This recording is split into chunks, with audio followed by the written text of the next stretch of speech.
Moi là je l'ai défini par ce là on met la carte celui-là. On va faire de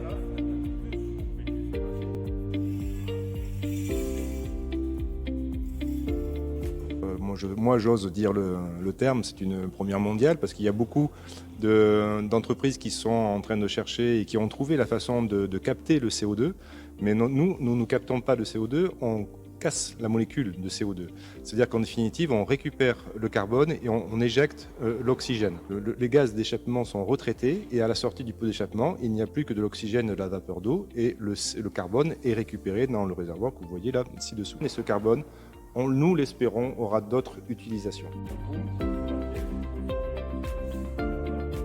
Ça faisait longtemps que je me disais qu'en observant la nature, je ne comprenais pas bien pourquoi les arbres savent faire quelque chose et puis nous, on ne sait pas le faire.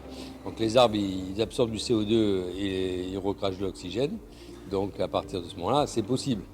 Et donc un matin, je me suis dit, mais on pourrait solliciter une façon de résoudre le problème beaucoup plus rapide, c'est d'utiliser l'intelligence artificielle. Donc j'ai sollicité mes amis qui sont dans l'IA et on a réussi au bout d'un certain temps, plus d'un an quand même, à mettre en place un algorithme qui permettait de sortir des formules. On a pris la première formule. Alors on savait ce qu'on devait faire, mais on ne sait pas comment le faire. Donc après il a fallu encore pratiquement un an pour qu'on arrive à faire ce qu'on avait prévu de faire. Et donc on a fait notre premier essai sur un Ford Ranger qu'on a acquis. Donc on a pris ça et on a pris une vieille Audi, ma vieille Audi, qui elle par contre pollue beaucoup, pue beaucoup. Et on a traité les deux et on a eu la joie et le plaisir de voir que les deux acceptaient d'être complètement dépollués.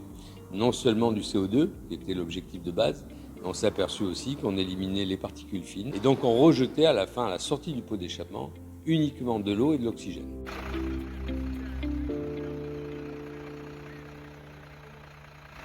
Ce qui nous manque pour l'instant, c'est bien évidemment des financements pour finir et pour miniaturiser tout cela. Vous pensez bien que c'est pas ça qu'on va accrocher derrière une voiture ou un car.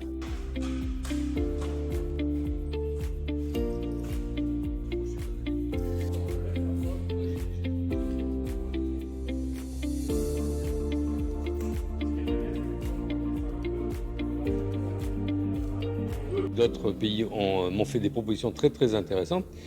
Et c'est compliqué quand sur place on n'a rien de dire non aux autres. On croise les doigts pour que ça reste français, mais même que ça reste régional. C'est simplement ma volonté que ça se passe dans le coin pour laquelle on est toujours là. Ne serait-ce qu'en France, il y a 27 millions de voitures qui sont au diesel. Elles ne vont pas s'arrêter du jour au lendemain.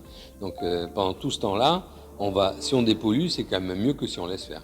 Et on sera très fiers que nos enfants puissent respirer l'air sortant de ces véhicules pollueurs qui deviendront non pollueurs. Et pour l'échauffement de la planète, si on fait le calcul, j'ai fait le calcul récemment devant des témoins sur ce que rejetait une voiture, mais c'est plusieurs tonnes par an.